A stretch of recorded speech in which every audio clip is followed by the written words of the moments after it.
My name is Andrew Smith. I'm a native of Charlottesville, Virginia, and I was 8 when these events occurred.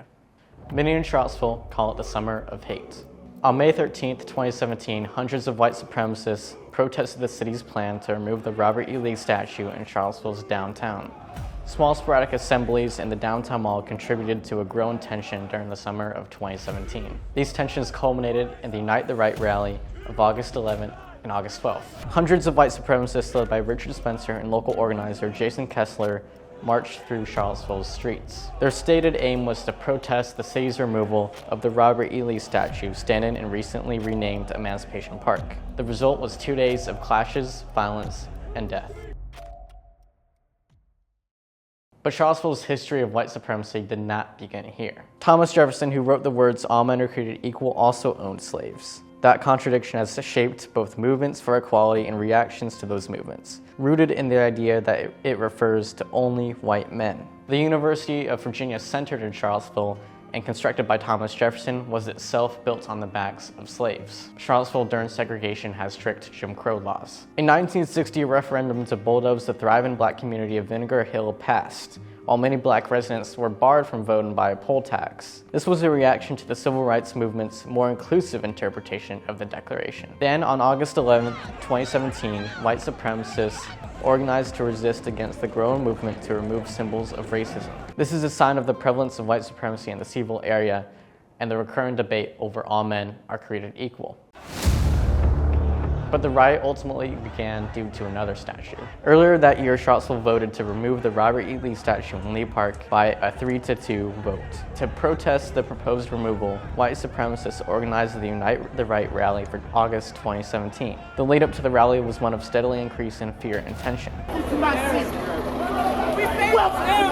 Community leaders and businesses alike feared a violent outcome for the rally, as citizens expected a sizable gathering of counter-protesters. Clashes seemed all but inevitable. Mike Rohde, the owner of Rapture, a restaurant and bar in the city's downtown, said, "I support people's free speech to express themselves, no matter how vile, ignorant, or just disagreeable what they're expressing is. I do not have to suffer violence. I do not have to have my property in danger." The sentiment was common amongst downtown business owners, either to close and succumb to fear, or to stay open and stay protected.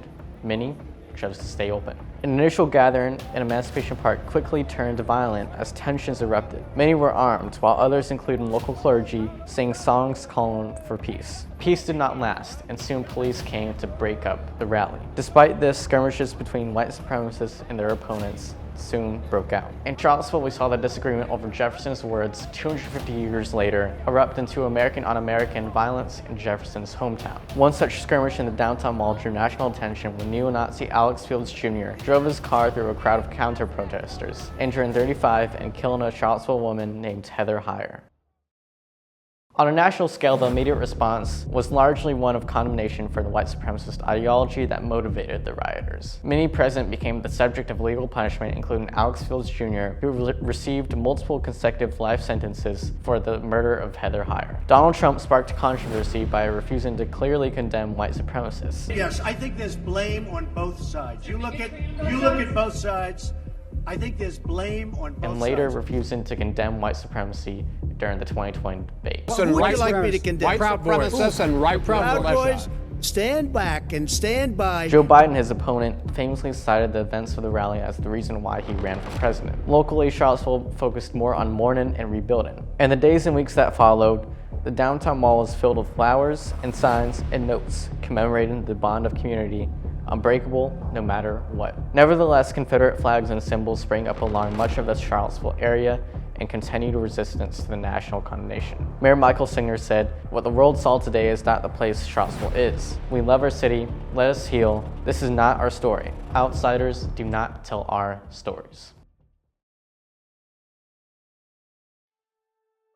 In 2021, the statue of Robert E. Lee in Emancipation Park was finally torn down. 2 years later, the remains of the statue were melted down into inclusive modern art. In October, the remains of the statue were put on display in the Brick and at the Museum of Contemporary Art in Los Angeles. In the museum on display, what was once the statue that caused an entire riot, what was once the statue which stood proudly as a symbol of oppression, as a symbol of hate, is now nothing more than a stack of bronze ingots. The words all men are created equal did not cause the violence here in Charlottesville, Virginia, but the fight over who those words include still does. Of course, Charlottesville residents don't pretend that the fight is over. Some even cite it as the cause for violence in January 6th. The legacy of the riot and Charlottesville's complicated legacy of white supremacy which birthed this riot is something our community must still reckon with, driven by the contested legacy of a man who once lived, wrote, and is now buried here in Charlottesville, Virginia. And the summer of hate is something that our community has not and will never